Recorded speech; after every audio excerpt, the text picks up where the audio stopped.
Hello friends and comrades, and welcome to another video. In this one I'll be analyzing the consequences of the Russian bombing of the Inhulets river. If we look at this situation here, most likely the bombing happened somewhere along this area here.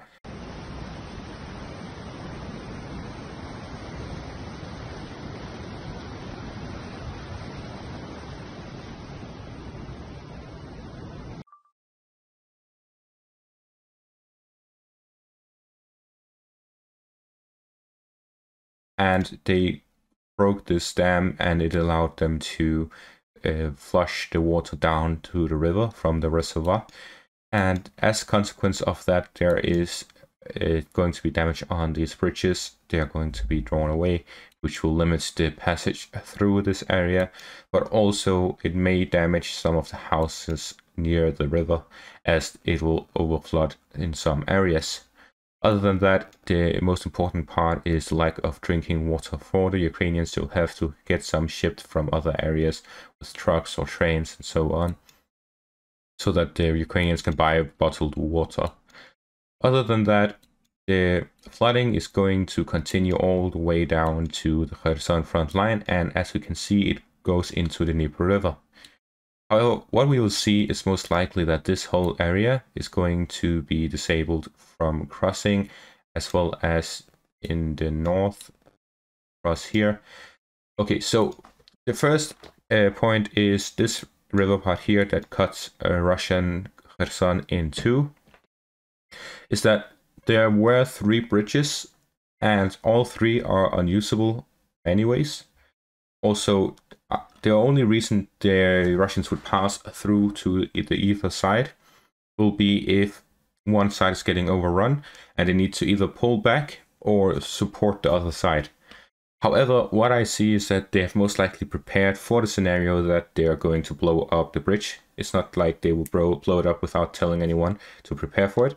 So most likely they have already separated the supplies and the manpower accordingly, and what we'll most likely see is a Ukrainian push to Kherson, because now that the northern side is cut off, they'll be having an easier time to focus all their forces in the south, allowing them to push further into Kherson itself. So the Ukrainians will try to take advantage of the situation by pushing in the south, as their goal is Kherson, not the region itself.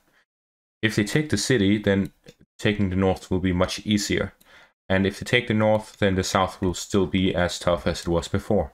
So most likely they'll want to take the south first and then the north, as taking the south first makes the north easier. Now, how will they take the north now? They'll either try to push northwards from this pocket here, if they cannot traverse through this river, considering the flooding, which will mean that they'll try to push downwards as well to link up the two groups to avoid severe casualties within the pocket. So most likely the Russian defenses is focused around this area, as I pointed out in my other video, and that they are most likely going to be setting up a heavy defensive line in this area, as well as in the south, as we have seen so far.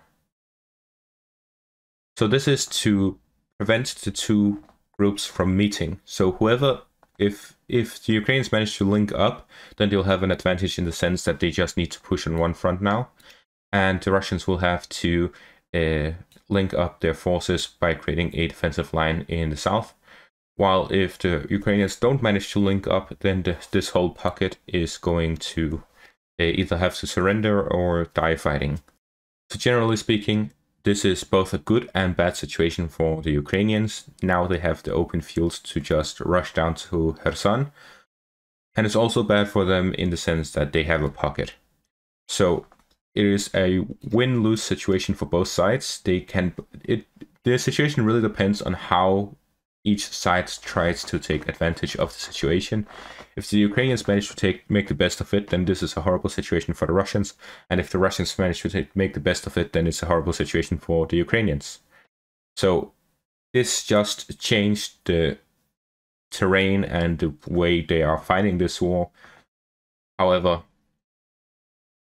the balance of power is pretty even still.